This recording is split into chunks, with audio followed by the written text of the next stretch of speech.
Good morning, class 5. I am Anil Bhagat, your science teacher from Modern International School, Hiswa. Welcome back to our e-learning program. Today, in this video lecture, we will discuss about chapter 8, that is air and water. And we are discussing now the section of water. And today we will discuss about how to remove soluble impurities from water. So in the previous lecture we had discussed about to remove the insoluble impurities, and today we are going to discuss about the removal of soluble impurities.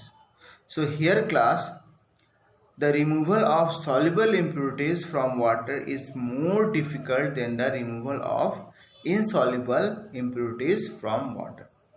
So here today we will discuss two processes, that is evaporation and distillation. By the help of this process we are able to remove the harmful substances or soluble impurities from water. So first of all, evaporation. In the process of evaporation, the impure solution with impurities such as salt or sugar is heated. Whatever the solution we have with soluble impurities, suppose there is a solution in which salt or sugar is dissolved, and we have to separate water and salt or sugar and water. So what we have to do, we have to keep it on heating. We have to keep heating that solution. So after some time we will observe that the water will evaporate. The water will evaporate and only the sugar or the salt will left in the vessel in which you will keep on evaporating. By this process we can separate the solution of salt and water or sugar and water. So I hope you are able to understand the process of evaporation. That is, if anyone asks you what is evaporation, so the change of water into water vapor on heating is called evaporation. So here in this process, when we keep on heating, the water will evaporate and the salt or sugar will remain in the vessel. So this is how we will separate soluble impurities from water. Like a solution of sugar and water will evaporate, sugar will left in the vessel in which we are heating, or the solution of salt and water in which water will evaporate and salt will be left in the vessel. Now the next process is distillation. The next process is distillation. So distillation is what? Purification of water by evaporating. Purification of water by evaporating and then condensing it and collecting the liquid.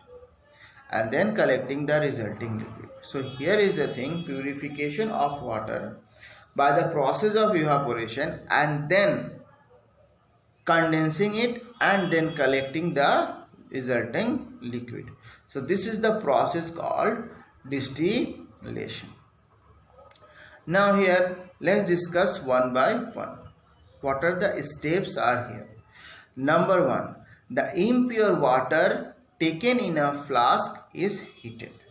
There is a setup of distillation in which the impure water is taken in a flask and it is heated, and in that flask there is a long tube. On the top of the tube a thermometer is there, and just after a little height from thermometer there is another tube is there which is called a condenser, and there in between the tube is there, and surrounding that tube there is a layer of glass in which cold water is stored.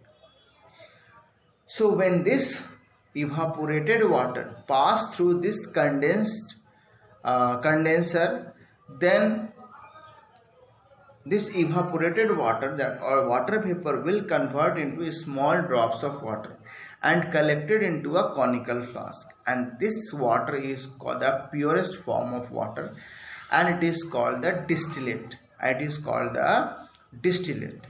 So here is by this process we are able to separate the soluble impurities from water, because when we are evaporating water, whatever the impurities, soluble impurities are there present in the water, it is left in the flask, and only water will evaporate and move into the condenser, and where it is gets converted into small drops of water, and then it is stored in the conical flask. So this is how the process of distillation helps in the separation of soluble impurities from water. So class, I hope you are able to understand the process of evaporation and distillation and how they are helpful to remove the soluble impurities from water.